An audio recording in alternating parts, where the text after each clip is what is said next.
une autre vidéo où je semble optimiste. Est-ce que j'ai des lunettes roses? La réponse, c'est non. On va en parler dans les prochaines minutes. Mais devant tout le bruit et le scepticisme, ça vaut encore de regarder des vrais chiffres réels entre ce qu'on imagine, ce que l'avenir va être dans la deuxième moitié de l'année puis ce qui se passe actuellement. Pourquoi que je dis qu'il y a encore quelques points qui nous amènent à être encore optimistes, puis c'est des bonnes bases. Si on regarde les entreprises américaines, elles investissent. Puis ce tableau-là, pour ceux qui regardent la visioconférence sur YouTube.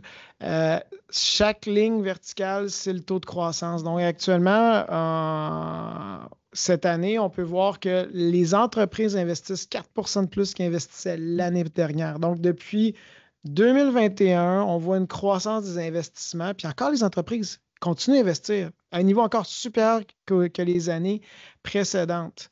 Puis, qu'est-ce qu'on peut déterminer de tout ça? Qu'est-ce qui amène à ça? C'est que dans le fond, les entreprises, on va en parler plus tard, puis je n'ai parlé dans un commentaire récemment, ils ont des bons profits. Puis, non seulement cette croissance-là ne provient pas de la dette, parce qu'on voit le ratio d'endettement des entreprises est en baisse. Sur le tableau ici, la ligne bleue, on voit la dette des sociétés américaines, puis on voit que le bilan, il y avait eu un endettement durant le COVID, puis là, on revient à des niveaux dans des moyennes historiques. Fait que les entreprises sont tellement de profits, ils payent leurs dettes, puis sont capables de prendre aussi la liquidité des profits, puis continuent de faire une croissance organique. Puis aussi, ce qui est rassurant, c'est que depuis la crise financière, les foyers américains ont une tendance continue, c'est d'abaisser leur endettement. Donc oui, on peut voir des risques de crédit peut-être dans les gouvernements, pas nécessairement des risques de crédit, mais des gouvernements s'endetter, puis ça peut être inquiétant. Mais quand on regarde les entreprises et les foyers américains, ben, c'est une histoire qui est totalement différente.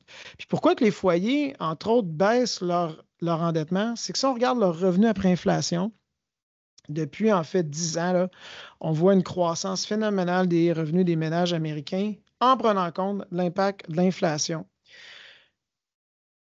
Quand on regarde ça, ça veut dire que les entreprises investissent, les consommateurs dépensent. Ben, ce n'est pas étonnant de voir des sociétés membres du S&P 500 afficher vraiment des bénéfices, des profits qui sont relativement sains.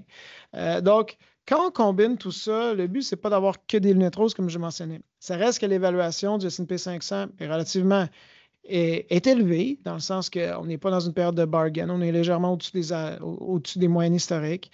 C'est vrai que le crédit, les écarts de crédit sont plus bas, ce qui fait que oui, on est dans une période où le monde commence à s'étirer, à prendre plus de risques, à être à l'aise là-dedans, ce qui est de la complaisance, ça reste à surveiller. Les chiffres de l'emploi, il y a encore de la croissance, mais la cadence de la croissance ralentit. Puis on vient de voir justement une révision des chiffres pour l'année dernière aux États-Unis. Construction résidentielle, ça ne va pas bien.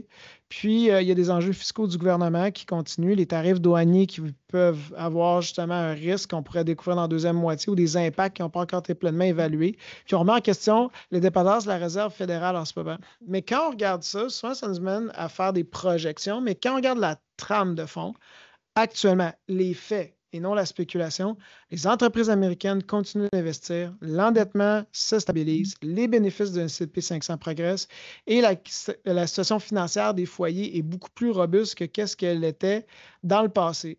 Donc, je répète souvent ces points-là, mais c'est toujours pour nous rappeler qu'on doit faire une stratégie d'investissement basée sur des faits et actuellement, les faits sont nécessairement plus rassurants que la narration. On va continuer de suivre les choses, mais pour le moment, ça va relativement bien, ou du moins bien moins pire que plusieurs l'avaient imaginé. Je vous remercie, on se reparle la semaine prochaine.